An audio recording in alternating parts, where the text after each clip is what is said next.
आज हम ये कहते हुए गौरव अनुभव कर रहे हैं कि कोरोना की पहली Ayurvedic clinically controlled trial based evidence research based medicine Patanjali research centre और नीम्स के संयुक्त प्रयास से तैयार हो गई है। इसके लिए हम आप सभी साइंटिस्टों का बहुत बहुत अभिनंदन करते हैं। आज बहुत गौरव का क्षण है। इसके साथ ही भारत ही नहीं दुनिया भर के लिए एक बड़ी राहत की खबर आ रही है। पतंजलि ने आज कोरोना की आयुर्वेदिक दवा सभी साइंटिफिक प्रूफ के साथ लॉन्च कर दी है। पतंजलि ने कोरोना की इस दवाई का नाम कोरोनिल रखा है।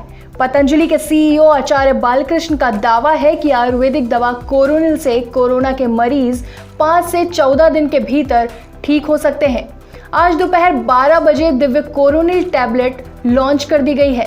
लॉन्चिंग के दौरान बाबा रामदेव और पतंजलि सीईओ ने इस दवा के क्लिनिक ट्रायल के नतीजे सामने रखे हैं। Coronil Divya tablet Patanjali research institute और national institute of medical science Jaipur ने मिलकर बनाई है। लॉन्चिंग के दौरान बाबा रामदेव ने दावा किया कि 100 लोगों पर क्लिनिकल कंट्रोल ट्रायल की स्टडी की गई है। 3 दिन के अंदर 69% रोगी रिकवर हो गए हैं, यानी पॉजिटिव से नेगेटिव हो गए।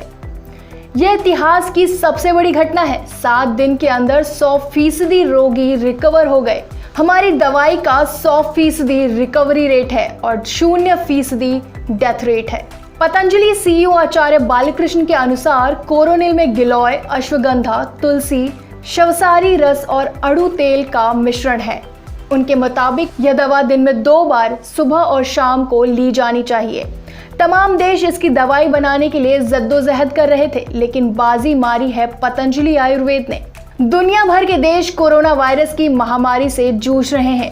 भारत भी इससे अछूता नहीं है। देश में कोरोना संक्रमितों का आंकड़ा 4.40 लाख के पार पहुंच गया है। ऐसे में बहुत ज्यादा जरूरत थी कि इस वायरस से लड़ने के लिए कोई दवाई आए। भारत में भी पिछले कुछ महीनों से तमाम साइंटिस्ट दिन रात मेहनत करके कोरोना की दवा बनाने को लेकर प्रयास कर रहे थे।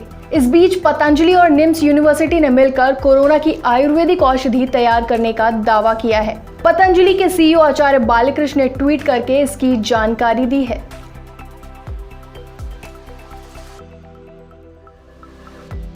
भारत में कोरोना वायरस के दिन प्रतिदिन बढ़ते कहर का अंदाजा इस बात से लगाया जा सकता है कि यहाँ लगभग हर रोज नए रिकॉर्ड बन रहे हैं। स्वास्थ्य मंत्रालय की ओर से मंगलवार को जारी आंकड़ों के मुताबिक देश में पिछले 24 घंटों के भीतर कोविड-19 के 14,933 नए मामले सामने आए हैं और इसी के साथ संक्रमितों की तादाद 4,40,000 के पार पहुंच गई है। ऐसे में पतंजलि का दावा आना वाकई में राहत की खबर है, मगर ये दवा का प्रयोग करने के लिए सरकार इजाजत देती है या नहीं, ये देखने वाली बात होगी।